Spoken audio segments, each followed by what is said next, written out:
لله نحمده ونستعينه ونستغفره ونؤمن به ونتوكل عليه ونعوذ بالله من شرور أنفسنا ومن سيئات أعمالنا من يهده الله فلا مضل له ومن يضلله فلا هادي له ونشهد أن لا إله إلا الله ونشهد أن محمدا عبده ورسوله أرسله بالهدى ودين الحق ليظهره على الدين كله ولو كره المشركون صلى الله على محمد وعلى آله وبارك وسلم تسليما كثيرا كثيرا. فيا أيها الناس اتقوا الله حق تقاته فقد قال الله تعالى في القرآن الكريم: يا أيها الذين آمنوا اتقوا الله حق تقاته ولا تموتن إلا وأنتم مسلمون. وقال الله تعالى: يا أيها الذين آمنوا اتقوا الله ولتنظر نفس ما قدمت لغد واتقوا الله إن الله خبير بما تعملون. رب اشرح لي صدري ويسر لي أمري واحلل عقدة من لساني يفقهوا قولي وما توفيقي إلا بالله عليه توكلت وإليه أنيب. പ്രിയപ്പെട്ട സത്യവിശ്വാസികളെ, വിശ്വാസിനികളെ, ജീവിതത്തിൻ്റെ എല്ലാ മേഖലകളിലും റബ്ബ് സുബ്ഹാനഹു വ തആലയെ തഖ്വ ചെയ്ത് സൂക്ഷിച്ചുകൊണ്ട് ജീവിക്കുന്നതിന് ഞാൻ ആദ്യമായി എൻ്റെ നഫ്സിനോടും തുടർന്ന് നിങ്ങൾ ഓരോരുത്തരോടും ഓർമ്മപ്പെടുത്തുകയാണ്, വസിയ്യത്ത് ചെയ്യുകയാണ്. അല്ലാഹു സുബ്ഹാനഹു വ തആല അവനെ തഖ്വ ചെയ്ത് ജീവിക്കുന്ന നല്ല അടിയാറുകളുടെ കൂട്ടത്തിൽ നമ്മളെല്ലാം ഉൾപ്പെടുത്തി അനുഗ്രഹിക്കുമാറാകട്ടെ. നമ്മിൽ നിന്ന് വന്നുപോയിട്ടുള്ള ചെറുതും വലുതുമായ എല്ലാ തെറ്റുകുറ്റങ്ങളെയും അല്ലാഹു സുബ്ഹാനഹു വ തആല പുറത്തു മാപ്പാക്കി നൽകുമാറാകട്ടെ. അവൻ്റെ ജന്നാത്തുൽ ഫിർദൗസിൽ ഒരുമിച്ചുകൂടാൻ സാധിക്കുന്ന ഭാഗ്യവാന്മാരായ അടിമകളുടെ കൂട്ടത്തിൽ അല്ലാഹു നമ്മളെയൊക്കെ ഉൾപ്പെടുത്തി അനുഗ്രഹിക്കുമാറാകട്ടെ. പ്രിയപ്പെട്ട സുഹൃത്തുക്കളെ, സഹോദരന്മാരെ, അല്ലാഹു സുബ്ഹാനഹു വ തആലയുടെ വിധിവിലക്കുകൾ ജീവിതത്തിൽ പാലിക്കുന്നതിനെയാണ് തഖ്വ, സൂക്ഷ്മത എന്ന് പറയുക.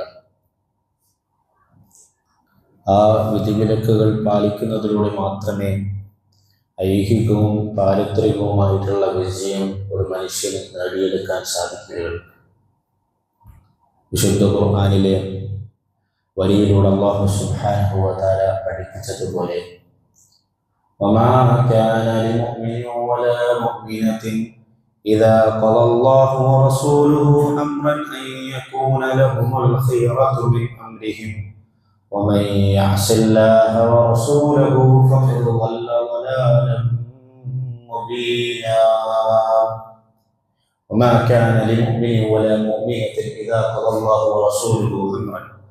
അല്ലാഹു സുബ്ഹാനഹു വ തആല അവൻ്റെ വിശുദ്ധ വേദത്തിലൂടെ തിരുനബി സല്ലല്ലാഹു അലൈഹി വസല്ലം അവിടുത്തെ ചില ഹദീസുകളിൽ കൂടെ മുസ്ലിം ഉമ്മത്തിന്, മുഅ്മിനത്തിന് ഒരു നിയമം, ഒരു വിധിവിലക്ക് പഠിപ്പിച്ചു കഴിഞ്ഞാൽ, പറഞ്ഞു കഴിഞ്ഞാൽ അതനുസരിക്കാതിരിക്കാൻ, അത് ധിക്കരിക്കാൻ ഒരു മുഅ്മിനോ ഒരു മുഅ്മിനത്തിനോ അവകാശമില്ല. ആ പരിപൂർണമായിട്ടുള്ള കീഴൊതുങ്ങുന്നതിനെ, വണങ്ങുന്നതിനെയാണ് ഇസ്ലാം എന്ന് പറയുക. അസ്ലമ യുസ്ലിമു, ഇസ്ലാം എന്ന് പറഞ്ഞാൽ നമ്മുടെ സാമൂഹിക മേഖലയാകട്ടെ, രാഷ്ട്രീയ മേഖലയാകട്ടെ, കുടുംബ സാമ്പത്തിക ഇടപാട്, സ്വഭാവ, വസ്ത്ര, ഭക്ഷണ മേഖലകളിലെല്ലാം റബ്ബിന്റെ വിധിവിലക്കുകൾക്ക് പരിപൂർണമായിട്ടും കീഴൊതുങ്ങുന്നതിനെയും വണങ്ങുന്നതിനെയുമാണ് ഇസ്ലാം എന്ന അറബി പദം കൊണ്ട് വിവക്ഷിക്കപ്പെടുന്നത്, അർത്ഥമാക്കുന്നത്.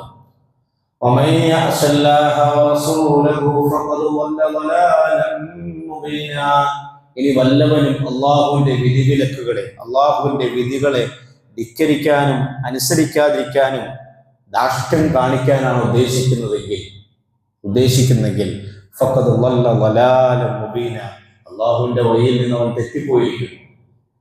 സല്ലല്ലാഹു അലൈഹി വസല്ലം പഠിപ്പിച്ച ചെറ്റിയിൽ നിന്ന് അവൻ വഴിതെറ്റി സഞ്ചരിക്കുന്നു. വ്യക്തമായ വഴികേടിൽ കൂടിയാണ് അവൻ സഞ്ചരിച്ചു കൊണ്ടിരിക്കുന്നത്. എന്തുകൊണ്ടാണ് മനുഷ്യന്റെ ജീവിതത്തിലെ എല്ലാ മേഖലയിലും ഒരാളുടെ സത്താവിന്റെ നിയമം അനുസരിക്കണം എന്ന് പറയുന്നതിൻ്റെയും അതിൽ കടുംപിടുത്തം കാണിക്കുന്നതിൻ്റെയും പിറകിലുള്ള കാരണം എന്താണ്? കാരണം മനുഷ്യന്റെ സൃഷ്ടാവിന് മാത്രമേ മനുഷ്യൻക്ക് ആവശ്യമുള്ള വിധിവിലക്കുകളെ ഉണ്ടാക്കാനുള്ള അർഹതയുള്ളൂ, അവകാശമുള്ളൂ. മനുഷ്യനെ കുറിച്ച് പരിപൂർണമായും അറിയുക മനുഷ്യന്റെ സൃഷ്ടാവിന് മാത്രമാണ്.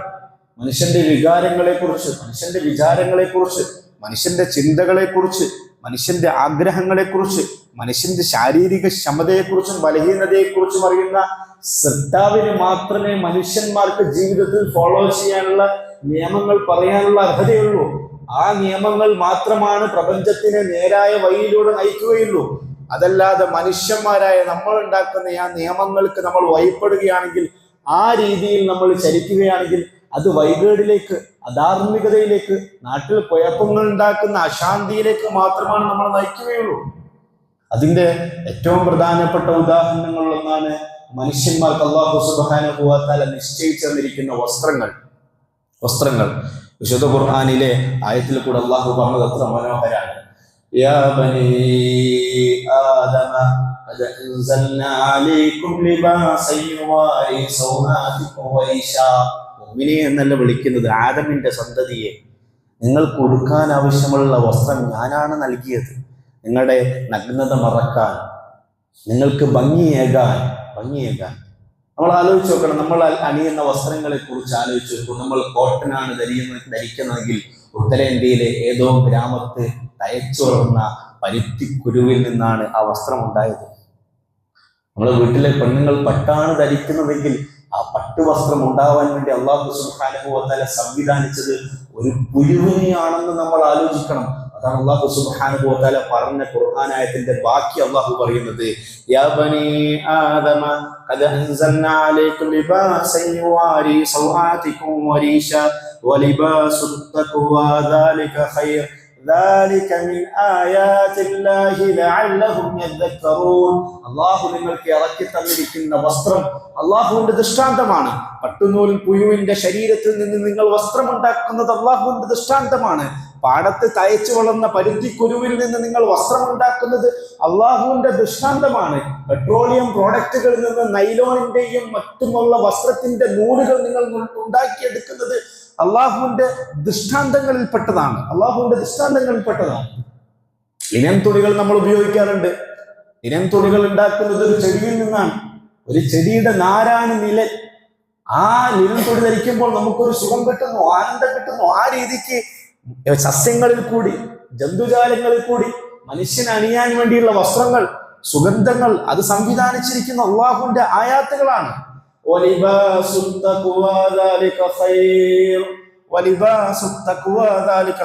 തഖ്വയുടെ വസ്ത്രങ്ങൾ നിങ്ങൾ അണിയണം. വെള്ളിയാഴ്ച ജുമയുടെ ഉദ്ദേശം തഖ്വ കൊണ്ടുള്ള വസിയത്താണ്. എന്താണ് തഖ്വയുടെ വസ്ത്രം? മനുഷ്യന് ഭംഗിയേകുന്നതാണ് തഖ്വയുടെ വസ്ത്രം. മനുഷ്യന് വൃത്തി നൽകുന്നതാണ് തഖ്വയുടെ വസ്ത്രം. മാനസിക ധാർമ്മിക ബോധ്യങ്ങളും മൂല്യങ്ങളും അടിയുറപ്പിച്ച് നിർത്തുന്നതാണ് തഖ്വയുടെ വസ്ത്രങ്ങൾ. പുരുഷൻ എന്ത് ധരിക്കണം എന്ന് റസൂലുള്ളാഹി സ്വല്ലല്ലാഹു അലൈഹി വസല്ലം പഠിപ്പിച്ചിട്ടുണ്ട്. സ്ത്രീ എന്ത് ധരിക്കണം എന്ന് ഹബീബായ റസൂൽ സ്വല്ലല്ലാഹു അലൈഹി വസല്ലം പഠിപ്പിച്ചിട്ടുണ്ട്. പുരുഷന്മാർ വൃത്തിയുള്ളത് ധരിക്കണം, ഭംഗിയുള്ളത് ധരിക്കണം. അഹങ്കാരമുള്ള വസ്ത്രം ധരിക്കാൻ പാടില്ല എന്ന് പ്രവാചകൻ പഠിപ്പിച്ചു. അനർഭാടത്തിന്റെ വസ്ത്രം ധരിക്കരുതെന്ന് റസൂലുള്ളാഹി സ്വല്ലല്ലാഹു അലൈഹി വസല്ലം പഠിപ്പിച്ചു.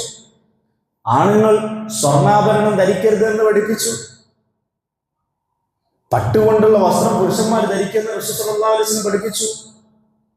പണ്ടുകാലങ്ങളിൽ അഹങ്കാരത്തിന്റെ ഭാഗമായിട്ട് രാജാക്കന്മാർ പർവ്വതാനി പോലെയുള്ള വലിയ വസ്ത്രം ധരിക്കുകയും അത് നിലത്തോട് ഇങ്ങനെ വലിച്ചു വെച്ച് നീങ്ങുകയും ചെയ്യുന്ന സ്വഭാവം പണ്ടുകാലങ്ങളിലെ പ്രഭുക്കന്മാർക്കും രാജാക്കന്മാർക്കും ഉണ്ടായിരുന്നു. ആ രീതിക്കുള്ള അഹങ്കാരത്തിന്റെയും പൊങ്ങച്ചത്തിന്റെയും വസ്ത്രങ്ങൾ നിലത്ത് വലിച്ചു വെക്കുന്ന രീതിയിൽ നിര്യാണിക്കതായ അഹങ്കാരത്തോടുകൂടി വസ്ത്രം പുരുഷന്മാരെ ധരിക്കണമെന്ന് നബി സല്ലല്ലാഹു അലൈഹി വസല്ലം പഠിപ്പിച്ചു.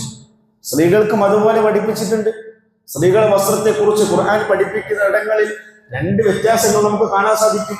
ഒന്ന്, പബ്ലിക് സ്പേസിൽ സ്ത്രീ ധരിക്കുന്ന വസ്ത്രമാണ്. രണ്ടാമത്തെ, പ്രൈവറ്റ് സ്പേസിൽ സ്ത്രീ ധരിക്കുന്ന വസ്ത്രമാണ്. നമ്മൾ ആണുങ്ങൾ ശ്രദ്ധിക്കാറുണ്ട്. നമ്മുടെ വീട് നമ്മുടെ ഒരു പ്രൈവറ്റ് സ്പേസാണ്, പ്രൈവറ്റ് ഏരിയ ആണ്. അവിടെ നമ്മൾ ആണുങ്ങൾ മുണ്ട് മാത്രം കൊടുത്ത് ശരീരം തുറന്നിട്ട് നടക്കും, അല്ലെങ്കിൽ കള്ളിത്തുണിയും ബനിയനും ഇട്ട് നമ്മൾ നടക്കും. അതേ നമ്മളൊരു പബ്ലിക് സ്പേസിലേക്ക് പോകുമ്പോൾ, പബ്ലിക് സ്പേസ് എന്ന് പറഞ്ഞാൽ നമ്മൾ ഷോപ്പിങ്ങിന് പോകുന്നു, കടയിലേക്ക് പോകുന്നു, റോഡിലേക്ക് പോകുന്നു, കല്യാണത്തിന് പോകുന്നു, വേറെ എവിടെയെങ്കിലും വീട്ടിലേക്ക് ഗസ്റ്റ് ആയിട്ട് പോകുന്നു. ആ സമയത്ത് നമ്മൾ നല്ല വസ്ത്രം ധരിക്കും, കള്ളിത്തുണിയും ബനിയനും മാറ്റിയിട്ട് നമ്മൾ വെള്ള വസ്ത്രം ധരിക്കും, വെള്ളം മുണ്ട് ധരിക്കും, വൃത്തിയുള്ള കോലം ധരിക്കും. ഇത് ആണുങ്ങളെ നമ്മൾ പോലും പാലിക്കാറുണ്ട്. നമ്മുടെ ജീവിതത്തിൽ നമ്മൾ പോലും സ്വാഭാവികമായിട്ട് കൊണ്ടുവരക്കാറുണ്ട്. ഇതുപോലെയാണ് പെണ്ണുങ്ങൾ. സ്ത്രീകൾ പബ്ലിക് സ്പേസിലേക്ക് പോകുമ്പോൾ, അന്യപുരുഷന്മാരായിട്ടുള്ള ആളുകളുള്ള ഇടങ്ങളിലേക്ക് പോകുമ്പോൾ, ഷോപ്പിങ്ങിന് വേണ്ടി പോകുമ്പോൾ, ജോലി ആവശ്യാർത്ഥം പോകുന്ന സമയത്ത്, വിദ്യാഭ്യാസത്തിന് വേണ്ടി പോകുന്ന ഇടങ്ങളിൽ, മറ്റു പുരുഷന്മാരുള്ള ഇടങ്ങളിലേക്ക് പോകുമ്പോൾ, വിവാഹ വേദികളിലേക്ക് പോകുമ്പോൾ സ്ത്രീകൾ മുഖവും മുൻകൈയും ഒഴിച്ചിട്ടുള്ള ബാക്കി ഭാഗങ്ങൾ ശരീരം കൊണ്ട് മറക്കണം. ആ ശരീരം കൊണ്ട് മറക്കുന്ന വസ്ത്രങ്ങൾ അയഞ്ഞ വസ്ത്രങ്ങളായിരിക്കണം. ശരീരത്തിന്റെ എടുപ്പുകൾ, ശരീരത്തിന്റെ കോലം കൃത്യമായി ബോധ്യപ്പെടുന്ന രീതിയിലുള്ള ഇറുകിയ വസ്ത്രം സ്ത്രീകൾ ധരിക്കാൻ പാടില്ല. ശരീരത്തിലെ തൊലി പുറത്തു നിന്ന് കാണാൻ പറ്റുന്ന രീതിയിൽ നേർത്ത തുണികൾ കൊണ്ടുള്ള വസ്ത്രം സ്ത്രീകൾ അണിയാൻ പാടില്ല. തലമറക്കേണ്ടതുണ്ട്. തുണി ഉപയോഗിച്ചുകൊണ്ട് മാറിലേക്കും തുണി താഴ്ത്തിയിടേണ്ടതുണ്ട് എന്ന് റസൂലുള്ളാഹി സ്വല്ലല്ലാഹു അലൈഹി വസല്ലം പഠിപ്പിച്ചു. അതേ സമയത്ത് തന്നെ ഒരു പെണ്ണ് വീട്ടിലുണ്ടാകുന്ന സമയമുണ്ട്, വീട്ടിൽ ജോലി എടുക്കുന്ന സമയമുണ്ട്, ഭർത്താക്കന്മാരുടെ കൂടെ ഇരിക്കുന്ന സമയമുണ്ട്, മക്കളോടൊപ്പം സ്പെൻഡ് ചെയ്യുന്ന സമയമുണ്ട്. ആ സമയത്ത് സ്ത്രീകൾക്ക് തല തുറന്നിടാം. ആ സമയത്ത് സ്ത്രീകൾക്ക് ആ രീതിയിൽ പുറത്ത് ധരിക്കുന്ന രീതിയിലുള്ള ലൂസായ വസ്ത്രം ധരിക്കണം നിർബന്ധമില്ല. ഇറുകിയ വസ്ത്രങ്ങൾ ധരിക്കാം. ശരീരത്തിൽ അവയവങ്ങൾ കാണിക്കുന്ന വസ്ത്രം ധരിക്കാൻ ഭർത്താക്കന്മാരുടെ വീടുകളിലാകുന്ന സമയത്ത്. അതേ സമയത്ത് പുറത്തേക്ക് പോകുമ്പോൾ, അന്യപുരുഷന്മാരുടെ മുമ്പിലേക്ക് വരുമ്പോൾ ആ ഹിജാബിനെ സ്വീകരിക്കണമെന്ന് വിശുദ്ധ ഖുർആൻ പഠിപ്പിച്ചു, റസൂലുള്ളാഹി സ്വല്ലല്ലാഹു അലൈഹി വസല്ലം പഠിപ്പിച്ചു. എന്തുകൊണ്ടാണ് അങ്ങനെ ഒരു വേർതിരിവ്? പുരുഷന്റെ വസ്ത്രത്തെ നിശ്ചയിച്ചിരിക്കുന്ന അല്ലാഹു സുബ്ഹാനഹു വ തആല സ്ത്രീകളെ വസ്ത്രത്തെ നിശ്ചയിച്ചിരിക്കുന്നു. അത് ആ രീതിയിൽ നിശ്ചയിച്ചത് റസൂലുള്ളാഹി സ്വല്ലല്ലാഹു അലൈഹി വസല്ലം പഠിപ്പിച്ചു. പുരുഷൻ ധരിക്കുന്ന വസ്ത്രരീതി സ്ത്രീകൾ ധരിക്കാൻ പാടില്ല, സ്ത്രീകൾ ധരിക്കുന്ന വസ്ത്രം പുരുഷൻ ധരിക്കാൻ പാടില്ല എന്ന് നബി സ്വല്ലല്ലാഹു അലൈഹി വസല്ലം പഠിപ്പിച്ചു. എന്തുകൊണ്ടൊരു വേർതിരിവ്? പുരുഷനെയും സ്ത്രീയെയും സൃഷ്ടിച്ച സൃഷ്ടാവിനാണ് മനുഷ്യനെ കുറിച്ച് അറിയുക. മനുഷ്യന്റെ ത്വരയെക്കുറിച്ചും വികാരങ്ങളെക്കുറിച്ചും വിചാരങ്ങളെക്കുറിച്ചും ശാരീരിക ആവശ്യങ്ങളെക്കുറിച്ച് അറിയുക സൃഷ്ടാവായ അള്ളാഹുവിന് മാത്രമാണ്, നമുക്കല്ല. സാമ്രാജ്യത്തിനല്ല, കൊളോണിസത്തിനല്ല, സാമൂഹ്യത്തിലെ പുതിയ ക്യാപിറ്റലിസ്റ്റ് ലോകത്തിനല്ല, ഇപ്പോഴത്തെ പൊതുബോധത്തിനല്ല, അള്ളാഹുവിനാണ് അറിയുക. എന്തിനോട്? പെണ്ണിനോട് ശരീരം മറക്കുന്ന രീതിയിൽ വസ്ത്രം ധരിക്കാൻ പറഞ്ഞു. എന്തിന്റെ പേര്? എന്താണ് അതിന്റെ പിറകിലുള്ള കാരണം? അല്ലാഹു സുബ്ഹാനഹു വ തആല സ്ത്രീയെയും പുരുഷനെയും സൃഷ്ടിച്ച് വളരെ അത്ഭുതകരമായിട്ടാണ്. സ്ത്രീയും പുരുഷനും തമ്മിൽ ലൈംഗിക ബന്ധത്തിൽ ഏർപ്പെടണം, അതിൽ കൂടി റീപ്രൊഡക്ഷൻ നടക്കണം, മാനുഷികകുലം പിന്നെയും പിന്നെയും ഉണ്ടാകണം, മക്കൾ ഉണ്ടാവണം. അത് നിശ്ചയിച്ച അല്ലാഹു സുബ്ഹാനഹു വ തആലയാണ്. അതുകൊണ്ട് അല്ലാഹു സുബ്ഹാനഹു വ തആല പുരുഷന്റെ തലച്ചോറിന്റെ അകത്ത് ഒരു സ്ത്രീയെ കാണുമ്പോൾ, ഒരു സ്ത്രീയുടെ നഗ്നത കാണുമ്പോൾ, ഒരു സ്ത്രീയുടെ ശരീരത്തിന്റെ എടുപ്പ് ബോധ്യപ്പെടുന്ന രീതിയിൽ കാണുന്ന സമയത്ത് പുരുഷന്റെ തലച്ചോറിന്റെ അകത്ത് ഡോപ്പമൈൻ എന്ന് പറയുന്ന ഒരു കെമിക്കൽ പ്രൊഡ്യൂസ് ചെയ്യപ്പെടുന്നു. ആ കെമിക്കൽ പ്രൊഡ്യൂസ് ചെയ്യപ്പെടുന്ന സമയത്ത് പുരുഷന്റെ ശരീരത്തിന്റെ ബ്ലഡിന്റെ ഫ്ലോ കൂടുന്നു, ബ്ലഡ് വെസൽ വികസിക്കുന്നു. അതേ തുടർന്ന് പുരുഷന്റെ ശരീരത്തിന്റെ അകത്ത് അള്ളാഹു സംവിധാനിച്ച ടെസ്റ്റോസ്റ്ററോൺ എന്ന് പറയുന്ന ഒരു കെമിക്കൽ ഉണ്ട്, ഒരു ഹോർമോൺ ഉണ്ട്. ആ ഹോർമോണാണ് നമുക്ക് പ്രൊഡക്ഷൻ ഉണ്ടാക്കാൻ കാരണം. പുരുഷന്റെ ശരീരത്തിൽ സ്പേം ഉണ്ടാകാൻ, ബീജം ഉണ്ടാക്കാനുള്ള കാരണം ടെസ്റ്റോസ്റ്ററോൺ എന്ന് പറയുന്ന ഹോർമോണാണ്. ആ ഹോർമോൺ ഒരു പുരുഷനിൽ വികസിക്കുക, അതൊരു പുരുഷനിൽ കൂടി വരിക ഒരു സ്ത്രീയുടെ നഗ്നത കാണുന്ന സമയത്താണ്. അത് കൂടിയ അളവിലാകുന്ന സമയത്ത് പുരുഷന് ലൈംഗിക ബന്ധത്തിൽ ഏർപ്പെടാൻ തോന്നും. അത് ലൈംഗിക ബന്ധത്തിൽ ഏർപ്പെടാൻ പറ്റുന്ന രീതിയിലുള്ള ഭാര്യ കൂടെ ഇല്ലാത്ത സമയത്ത് അവൻ ഏത് പെണ്ണിനെയാണോ കാണുന്നത് ആ പെണ്ണിനെ വ്യഭിചരിക്കണമെന്ന് അവന് തോന്നും, അല്ലെങ്കിൽ റാപ്പ് ചെയ്യണമെന്ന് അവനക്ക് തോന്നും. ബലാത്കാരമായിട്ട് ആ പെൺകുട്ടിയെ, ആ പെണ്ണിനെ കീഴ്പ്പെടുത്താൻ അവന് തോന്നും. അത് പുരുഷന്റെ ശരീരത്തിൽ ഈ ടെസ്റ്റോസ്റ്ററോൺ അധികരിക്കുന്ന സമയത്താണ്. അപ്പോൾ ഈ ഒരു പ്രശ്നത്തിന് എങ്ങനെയാണ് പരിഹാരം? ഈ ഒരു പ്രശ്നത്തിന് രണ്ട് പരിഹാരമാണ് അള്ളാഹു വച്ചിരിക്കുന്നത്. ആ പരിഹാരത്തെ മാനുഷിക സമൂഹത്തിൽ കൃത്യമായിട്ട് തുടർന്നു പോരണം. രണ്ട് പരിഹാരങ്ങൾ. ഒന്നാമത്തെ പരിഹാരം, സ്ത്രീ അവളുടെ നഗ്നത മറക്കണം. അതാണ് ഖുർആൻ പറഞ്ഞത്,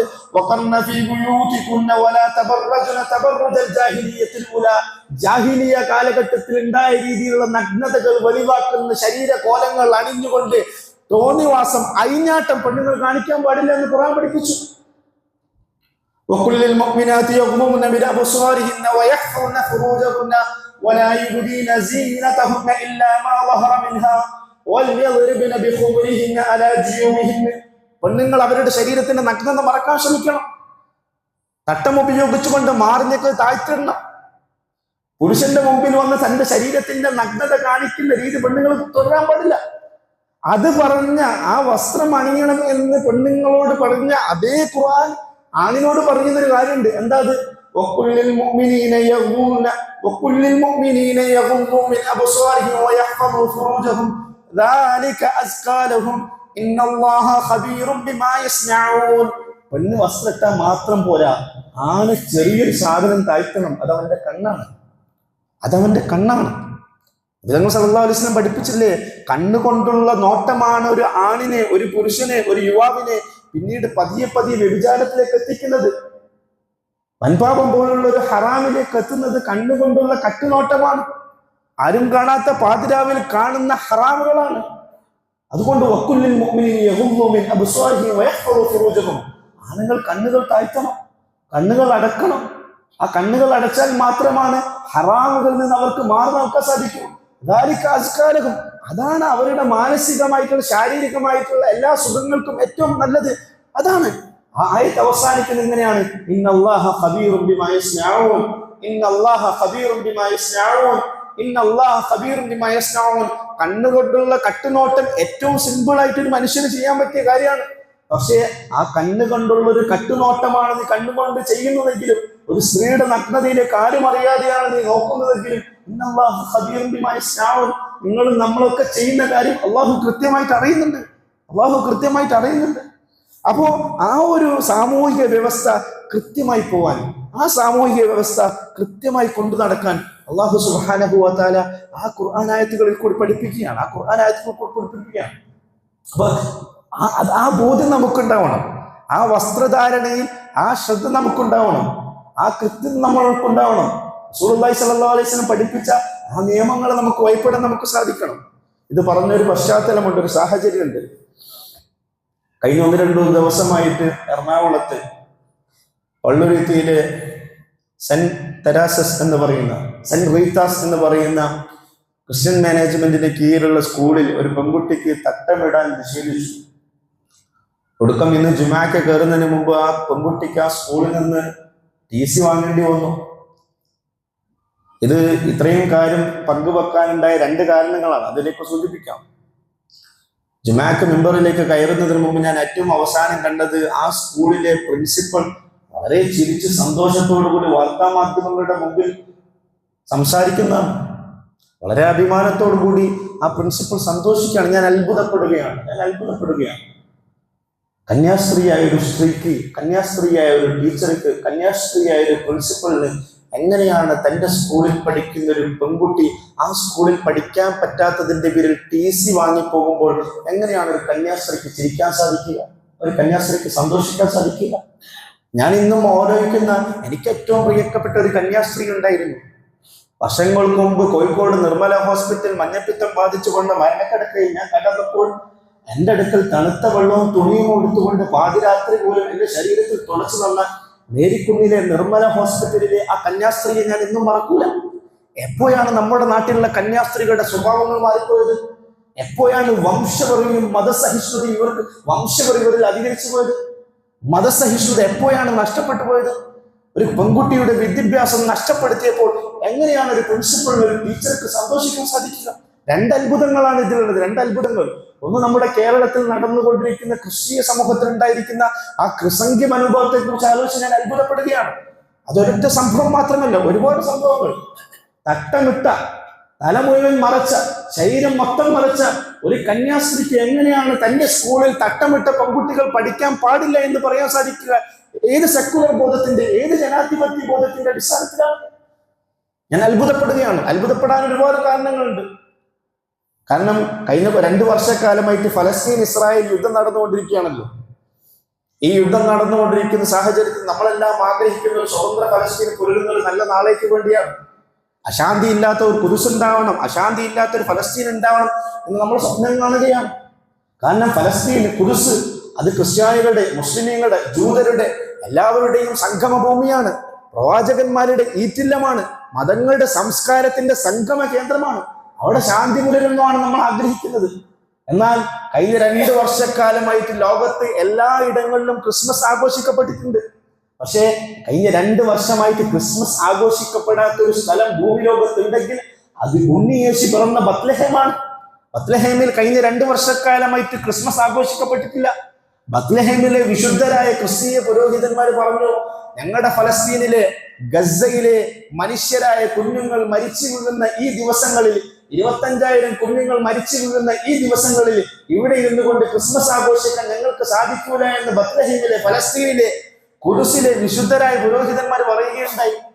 കഴിഞ്ഞ വർഷം മരണപ്പെട്ട കത്തോലിക്ക സഭയുടെ അനിഷേധ്യനായ മാർപ്പാപ്പ ഫ്രാൻസിസ് മാർപ്പാപ്പ, നല്ലവനായ ഇടയൻ, കാരുണ്യത്തിന്റെയും ദയയുടെയും ആൾ രൂപമായിരുന്ന ഫ്രാൻസിസ് മാർപ്പാപ്പ, അദ്ദേഹം ഫലസ്തീനിൽ ഇസ്രായേൽ നടത്തിക്കൊണ്ടിരിക്കുന്ന കിരാത യുദ്ധത്തെ കുറിച്ച് അദ്ദേഹം പറഞ്ഞില്ലേ, it's not war, it's cruelty. ഇത് യുദ്ധമല്ല ഇവിടെ നടന്നുകൊണ്ടിരിക്കുന്നത്, ക്രൂരതയാണ് ഫലസ്തീനിൽ നടന്നുകൊണ്ടിരിക്കുന്നത് എന്ന് പറഞ്ഞിരുന്നത് കത്തോലിക്ക സഭയുടെ പരമോന്നതനായ മാർപ്പാപ്പയാണ്, ഫ്രാൻസിസ് മാർപ്പാപ്പയാണ്.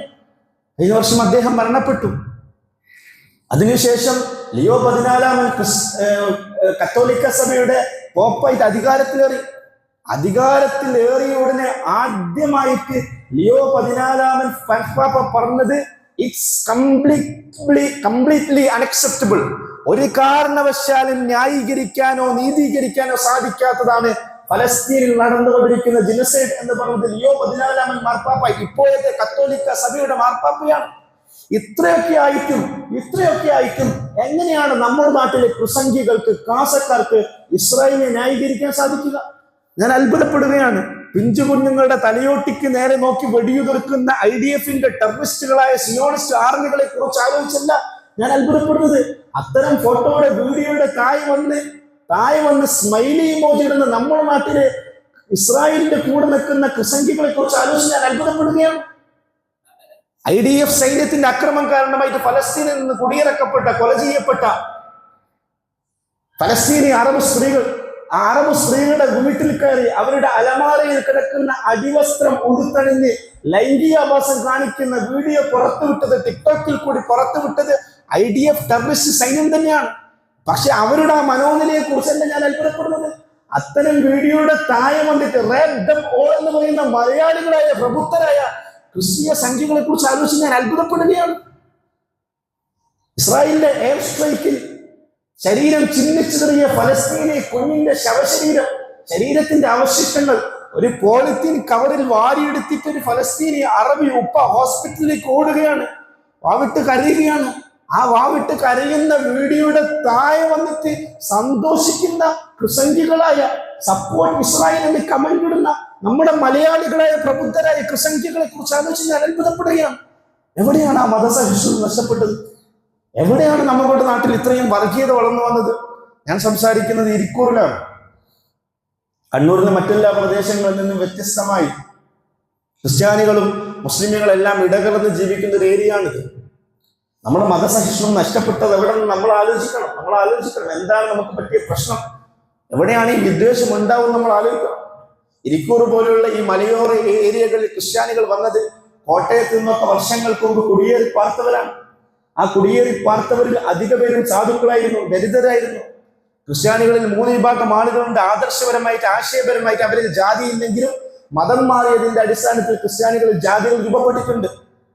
തോമാസ് ലീഹയുടെ കയ്യിൽ കൂടി ക്രിസ്ത്യാനികളായ സിറിയൻ ക്രിസ്ത്യാനികളുണ്ട്. അവരാണ് സാധാരണഗതിയിൽ ഈ മലയോര ഏരിയയിലൊക്കെ ഒരുപാട് പറമ്പുകളും തോട്ടങ്ങളും റബ്ബർ എസ്റ്റേറ്റുകളൊക്കെ അവരുടെ കയ്യിലാണ് ഉണ്ടാവുക. എന്നാൽ പോർച്ചുഗീസ് അധിനിവേശത്തിന് ശേഷം ഇന്ത്യയിലേക്ക് വന്ന പോർച്ചുഗീസുകാരുടെ, ഡച്ചുകാരുടെ, ഫ്രഞ്ചുകാരുടെ, ഇംഗ്ലണ്ടുകാരുടെ കൈകളിലായി ക്രിസ്ത്യാനികളായ പിന്നെയുള്ള ഹിന്ദുക്കളുണ്ട്. അവരെപ്പോഴും ക്രിസ്തീയ സമൂഹത്തിലെ താഴ്ന്നവരും ദലിതരായിട്ടാണ് കണക്കാക്കപ്പെടുക. ഉദാഹരണത്തിന് ലത്തീൻ ക്രിസ്ത്യൻസിനെ പോലെ മലയോര ഏരിയകളിൽ കൂടി നിങ്ങൾ യാത്ര ചെയ്തിട്ടുണ്ടെങ്കിൽ സാധുക്കളായി ദരിദ്ര ജീവിക്കുന്ന അങ്ങനത്തെ ഒരുപാട് ക്രിസ്ത്യാനികളെ കാണാൻ സാധിക്കും. അങ്ങനെയുള്ള ക്രിസ്ത്യാനികളെ ചേർത്ത് പിടിക്കാൻ, അങ്ങനെയുള്ള ലാറ്റിൻ ക്രിസ്ത്യൻസിനെ ചേർത്ത് പിടിക്കാൻ, അങ്ങനെയുള്ള ദലിത് ക്രിസ്ത്യൻസിനെ ചേർത്ത് പിടിക്കാൻ ജന്മികളായ മാപ്പിളകളായ നമുക്ക് സാധിച്ചിട്ടുണ്ടോ എന്നൊരു ചോദ്യം ചോദിക്കേണ്ടതുണ്ട്. പണ്ടുകാലങ്ങളിൽ കോട്ടയത്ത് നിന്ന് ഇരിക്കൂർ ഭാഗത്തേക്ക് ക്രിസ്ത്യാനികൾ കുടിയേറിയ സമയത്ത് നമ്മൾ മാപ്പിളകൾ ജന്മികളായിരുന്നു. ഇരിക്കൂറിലെ മാപ്പിളകൾ ജന്മികളായിരുന്നു. ആ കാലഘട്ടത്തിൽ നമ്മൾ അവരോട് കാണിച്ചൊരു ക്രൂരതയുണ്ട്, നമ്മൾ അവരോട് കാണിച്ചൊരു ജന്മിത്ത സ്വഭാവമുണ്ട്. അതിനുശേഷം നമുക്ക് അറബി പൊന്നു വന്നു, നമുക്ക് കോടിക്കണക്കിന് രൂപ വന്നു, അറബി പൈസ വന്നു, പെട്രോളിന്റെ പൈസ വന്നു. നമ്മളെ മാപ്പിളമാർ 2, 3, 4 കോടിയുടെ വലിയ വീടുകൾ വെച്ച് വലിയ വലിയ കല്യാണങ്ങൾ ആഘോഷിച്ച് തിമിർക്കുന്ന സമയത്ത് ഈ സാധുക്കളായ ലത്തീൻ ക്രിസ്ത്യൻസിന്റെ, സാധുക്കളായ ദലിത് ക്രിസ്ത്യൻസിന് ഒരു നേരത്തിന് അന്നമെങ്കിലും വാങ്ങിക്കൊടുക്കാൻ മാപ്പിളകൾക്ക് സാധിച്ചിട്ടുണ്ടോ? ഇതൊന്നും ചെയ്യാത്തതിന്റെ പേരിലാണ് സമൂഹത്തിൽ ഈ സഹിഷ്ണുത വർദ്ധിക്കുന്നത്. ഇതൊന്നും ചെയ്യാത്തതിന്റെ പേരിലാണ് മാപ്പിളമാരോട് ലത്തീൻ ക്രിസ്ത്യൻസിന്, ദലിത് ക്രിസ്ത്യൻസിന് അസൂയ ഉണ്ടാകുന്നത്, വെറുപ്പുണ്ടാകുന്നത്, വിദ്വേഷമുണ്ടാകുന്നത്. നമ്മുടെ തിരുത്തലുകൾ തുടങ്ങേണ്ടത് നമ്മളിൽ നിന്ന് തന്നെയാണ്. ചേർത്ത് പിടിക്കലിന്റെ, മതസൗഹാർദ്ദത്തിന്റെ, സഹിഷ്ണുതയുടെ, സ്നേഹത്തിന്റെ ഒരു നല്ല നാട് വളർത്തിയെടുക്കാൻ നമുക്ക് സാധിക്കണം. ഇതാണ് ഒന്നാമത്തെ വിഷയം. രണ്ടാമത്തെ വിഷയം, ഞാൻ അത്ഭുതപ്പെടുന്നത് നമ്മളെ മാപ്പിളകളായ മാതാപിതാക്കളെ കുറിച്ച് ആലോചിച്ചിട്ടാണ്. കഴിഞ്ഞ ദിവസം 1-2 ദിവസമായിട്ട് പ്രശ്നം നടക്കുകയാണ്. വിദ്യാഭ്യാസ വകുപ്പ് ഇടപെട്ടു, മന്ത്രി ഇടപെട്ടു, ആരിടപെട്ടിട്ടും ക്രിസ്ത്യൻ മാനേജ്മെന്റ് തയ്യാറല്ല.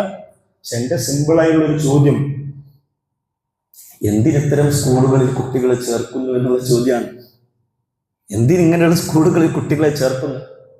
ഇതൊരൊറ്റ പെൺകുട്ടിയുടെ മാത്രം വിഷയമല്ലല്ലോ. കേരളത്തിലെ 14 ജില്ലകളിൽ ക്രിസ്ത്യൻ മാനേജ്മെന്റിന്റെ അണ്ടറുള്ള സ്കൂളുണ്ട്. അതിൽ തന്നെ സെക്കുലർ ആയിട്ടുള്ള ജനാധിപത്യ മൂല്യങ്ങൾ മുറുകെ പിടിക്കുന്ന സിസ്റ്റർമാരും പുരോഹിതന്മാരും നയിക്കുന്ന നല്ല സ്കൂളുകളുണ്ട്, ഒരുപാട് സ്കൂളുകളുണ്ട്. പ്രത്യേകിച്ച് പറഞ്ഞാൽ ഞങ്ങളുടെ കോഴിക്കോട്ടൊക്കെ ഒരുപാടുണ്ട്.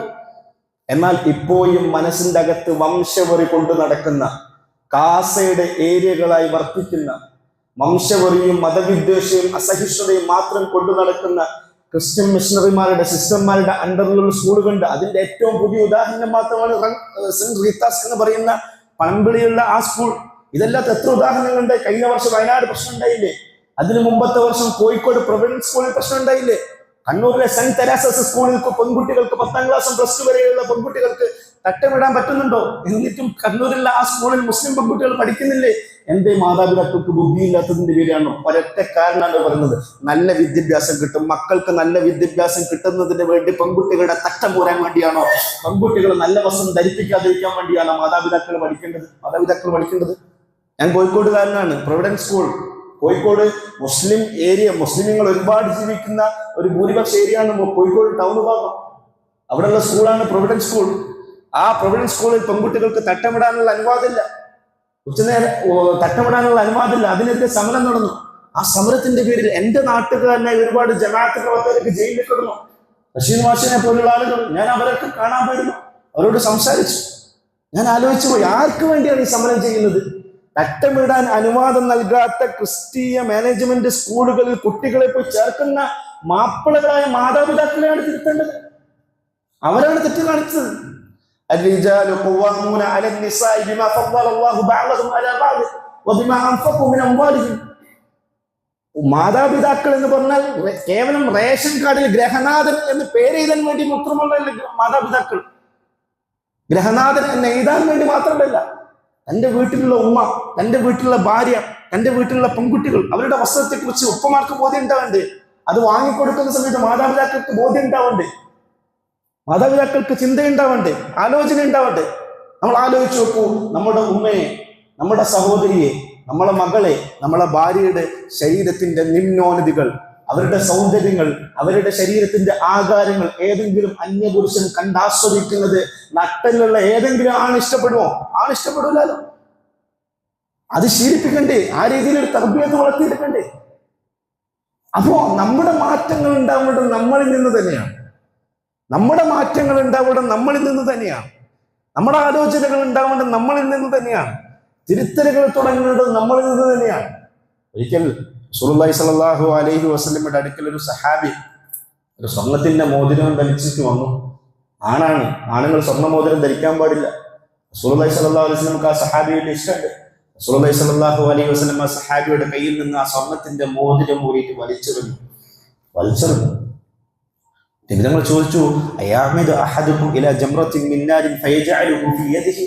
നിങ്ങൾ ആരെങ്കിലും തീനാളുള്ള ഒരു കട്ട എടുത്ത് കൈ പിടിക്കില്ല. ഇതെന്തിനാണ് ഈ സ്വർണത്തിന്റെ മോതിരം ആണായി നീ ധരിച്ച് നടക്കുന്നത് ചോദിച്ചു. ഇതും പറഞ്ഞിട്ട് റസൂലുള്ളാഹി സ്വല്ലല്ലാഹു അലൈഹി വസല്ലം പോയി.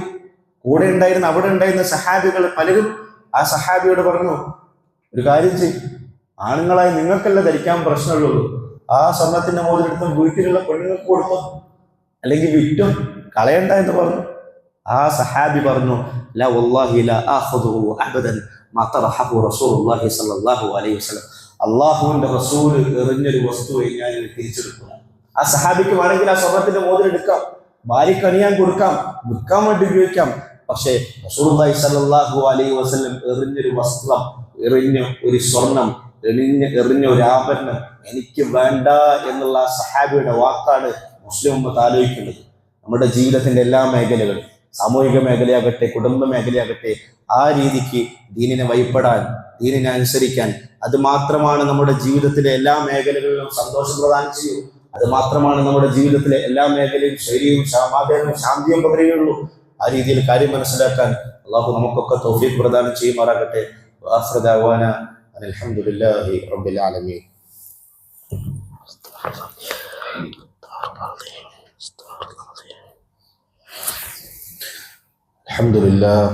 الحمد لله الكريم المعبود، واشهد ان لا اله الا الله الرحيم المحمود، واشهد ان نبينا محمدا صلى الله عليه وسلم اشرف مولود. صلى الله على محمد وعلى اله وبارك وسلم تسليما كثيرا كثيرا. فيا ايها الناس اتقوا الله حق تقاته، فقد قال الله تعالى في القران الكريم: يا ايها الذين امنوا اتقوا الله حق تقاته ولا تموتن إلا وأنتم مسلمون. وقال الله تعالى: يا أيها الذين آمنوا اتقوا الله ولتنظر نفس ما قدمت لغد واتقوا الله إن الله خبير بما تعملون. اللهم اغفر للمؤمنين والمؤمنات والمسلمين والمسلمات والأحياء منهم والأموات إنك مجيب الدعوات يا قاضي الحاجات. طيب ثرانا وثراهم واجعل الجنة مأوانا ومأواهم. اللهم آتنا في الدنيا حسنة وفي الآخرة حسنة وقنا عذاب النار. اللهم ظلمنا أنفسنا وإن لم تغفر لنا وترحمنا لنكونن من الخاسرين. اللهم إنك عفو تحب العفو فاعف عنا يا رب العالمين. اللهم إنا نسألك الجنة ونعوذ بك من النار. اللهم انصر المسلمين في فلسطين. اللهم انصر المسلمين في غزة. اللهم ساعدهم يا رب العالمين. اللهم انصرهم يا رب العالمين. اللهم أهلك السهاينة. اللهم أهلك اليهود. اللهم أهلك السهاينة اليهود يا رب العالمين. ربنا تقبل منا إنك أنت السميع العليم. إن الله يأمر بالعدل والإحسان وإيتاء ذي القربى وينهى عن الفحشاء والمنكر والبغي يعظكم لعلكم تذكرون.